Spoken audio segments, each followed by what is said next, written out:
Welcome to அஷிதாஸ் kitchen.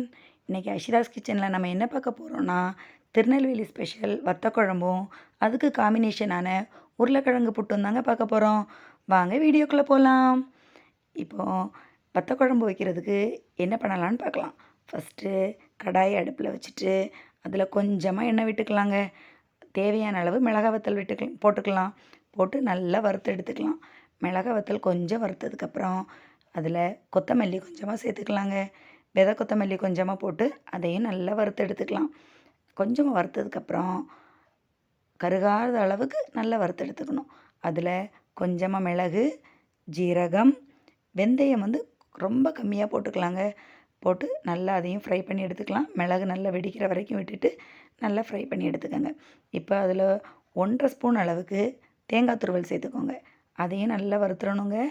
எல்லாமே நல்லா golden brown colour ஆகிற வரைக்கும் நல்லா வறுத்து எடுத்துக்கலாம். ப்ரௌன் கலர் ஆகணும், ஆனால் கருகிடக்கூடாது. நல்லா வறுத்துட்டு அதை இன்னொரு பாத்திரத்தில் ட்ரான்ஸ்ஃபர் பண்ணிடலாங்க.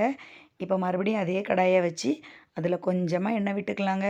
விட்டுட்டு இதில் சுண்டவத்தல் ஆட் பண்ணிக்கலாம். சுண்டவத்தல் போட்டு நல்லா அதையும் வறுத்து எடுத்துக்கலாம். கருகாத அளவு அதையும் வறுத்து எடுத்துக்கலாம். சுண்டவத்தல் நிறைய மருத்துவ குணம் இருக்குது. வயிற்று புண்ணை ஆற்றும், வயிறு வலிக்கு ரொம்ப நல்லது, கிருமிகளுக்கெல்லாம் ரொம்ப நல்லது.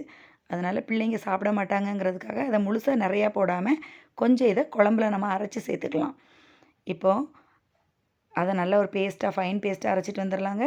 இப்போ ஒரு கடாயை வச்சு அதில் கொஞ்சமாக எண்ணெய் விட்டு அதில் வெந்தயம் போட்டு நல்லா பொரிச்சுக்கலாங்க. வெந்தயம் பொரிஞ்சதுக்கப்புறம் வத்த குழம்புக்கு தேவையான பூண்டு, சின்ன வெங்காயம், மாவத்தல் இது எல்லாத்தையும் வச்சுருக்கேன். ஃபஸ்ட்டு நம்ம பூண்டை போட்டு நல்லா வறுத்து எடுத்துக்கலாம். பூண்டு கொஞ்சம் வதங்கினதுக்கப்புறம் அதோட சின்ன வெங்காயத்தை அப்படியே முழுசாகவே ஒரு 7-8 சின்ன வெங்காயம் போட்டிருக்கேன். அதையும் நல்லா வதக்கி எடுத்துக்கலாம். இப்போ இது 2 கொஞ்சம் வதங்கினதுக்கப்புறம் மாவத்தல் வச்சுருக்கோமே, மாவத்தலை நல்லா கழுகி வாஷ் பண்ணி வச்சுருக்கணும். அந்த மாவத்தலையும் அதோட போட்டு லைட்டாக வதக்கிக்கணும். வதங்கினதுக்கப்புறம் ஏற்கனவே நம்ம பேஸ்ட்டு அரைச்சி வச்சுருக்கிறதையும் இதில் ஊற்றி நல்லா கிண்டி விட்டுக்கலாங்க. தேவையான அளவு உப்பு போட்டுக்கலாம். உப்பு போட்டதுக்கப்புறம் ஆல்ரெடி இதில் நான் மாவத்தல் போட்டிருக்கேன். அதனால் புளி ஒரு சின்ன நெல்லிக்காய் அளவு தான் புளி கரைச்சி வச்சுருக்கேன். அந்த அளவு புளி கரைசலை மட்டும் இதில் விட்டாலே போதுங்க. அதுக்கு மேலே விட தேவையில்லை. இப்போ புளி கரைசல் ஊற்றியாச்சு, எல்லாமே ஆட் பண்ணியாச்சு. இப்போ நம்ம ஃபஸ்ட்டு சுண்டவத்தில் கொஞ்சம் எடுத்து வச்சுருந்தோம் பார்த்தீங்களா, அதையும் இதில் ஆட் பண்ணிக்கலாம். இப்போ எல்லாமே போட்டாச்சுங்க. இப்போ கொஞ்சமாக மஞ்சள் தூள் மட்டும் இதில் போடணும். அதையும் இப்போ இதில் ஆட் பண்ணிக்கலாம். கொஞ்சமாக மஞ்சள் தூள் போட்டுக்கலாங்க. போட்டுட்டு தண்ணி தேவைன்னா நீங்கள் கொஞ்சம் தண்ணி சேர்த்துக்கங்க. நான் அது அரைக்கும் போதே கொஞ்சம் தண்ணி சேர்த்ததுனால எனக்கு இவ்வளோ தண்ணியே போதும். ரொம்ப தண்ணியாக இருந்தால் நல்லா இருக்காது, கொஞ்சம் கெட்டியாக இருந்தால் தான் நல்லாயிருக்கும். இப்போ நம்ம ஃபஸ்ட்டு ஊற்றின எண்ணெய் பிரிஞ்சு வர்ற அளவுக்கு இதை நல்லா கொதிக்க வச்சுக்கலாம். இப்போ பார்த்தீங்கன்னாவே உங்களுக்கு தெரியும், எண்ணெய் நல்லா பிரிஞ்சு வருது. இப்போ இதை நீங்கள் 2 நாள் கூட வச்சுருந்து சாப்பிட்லாங்க. ஃப்ரிட்ஜில் வைக்காமல் வெளியே வச்சே சாப்பிட்டுக்கலாம். ரொம்ப நல்லாயிருக்கும், ரொம்ப டேஸ்ட்டாக இருக்கும். இப்போ இதுக்கு காம்பினேஷனான புட்டு எப்படி வைக்கிறதுன்னு பார்த்துடலாமா? வத்த குழம்பு ரெடிங்க. இப்போ அடுத்து புட்டு எப்படி வைக்கிறதுங்கிறத பார்த்துடலாம். இப்போ புட்டு வைக்கிறதுக்கு நம்ம உருளைக்கிழங்கை ஏற்கனவே வேக வச்சு மசிச்சு வச்சுருக்கோம்.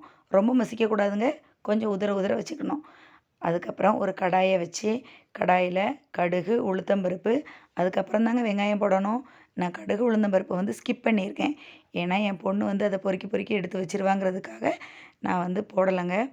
நீங்கள் போட்டுக்கோங்க. இப்போ வெங்காயம் போட்டிருக்கேன். வெங்காயம் கொஞ்சம் வதங்கினதுக்கப்புறம் நம்ம உதிரியாக வச்சுருக்கிற உருளைக்கிழங்கையும் அதோட ஆட் பண்ணிக்கலாங்க. இப்போ உருளைக்கிழங்கையும் போட்டு கொஞ்சமாக வதக்கிக்கலாம். ஆல்ரெடி வேக வச்சு வச்சுருக்கிறதுனால அதை ரொம்ப போட்டு வதக்கக்கூடாது. அடியில் பிடிச்சி கருக ஆரம்பிச்சிரும். லைட்டாக வதக்கினா போதும். இப்போ தேவையான அளவு உப்பு போட்டுக்கலாங்க. போட்டு நல்லா அதை வதக்கிட்டு இதுக்கு ஒரு மசாலா நான் ரெடி பண்ணியிருக்கேன். ஒரு 2 ஸ்பூன் அளவு தேங்காய், ஒரு சின்ன பச்சை மிளகாய், ஒரு பூண்டுங்க, இவ்வளோத்தையும் போட்டு கொரப்பாக அரைச்சி வச்சுருக்கேன். இதையும் நம்ம அதோடு ஆட் பண்ணிக்கலாம். இப்போ அது ரொம்ப வதங்கணும்னு இல்லை, லைட்டாக பச்சை வாசனை போகிற அளவுக்கு வதங்கினா மட்டும் போதும், ரொம்ப வதக்க வேண்டாம். இப்போ இதையும் வதக்கி நல்லா எடுத்து வச்சுக்கலாங்க. இப்போது காரசாரமான வத்த குழம்புக்கு காரமே இல்லாத நம்ம உருளைக்கிழங்கு புட்டு செம காம்பினேஷனாக இருக்குங்க. ட்ரை பண்ணி பாருங்கள், சூப்பராக இருக்கும். ட்ரை பண்ணிவிட்டு உங்கள் கமெண்ட்டை சொல்லுங்கங்க. சேனல் பிடிச்சிருந்தா லைக் பண்ணுங்கள், ஷேர் பண்ணுங்கள், சப்ஸ்கிரைப் பண்ணுங்கள். பாய்.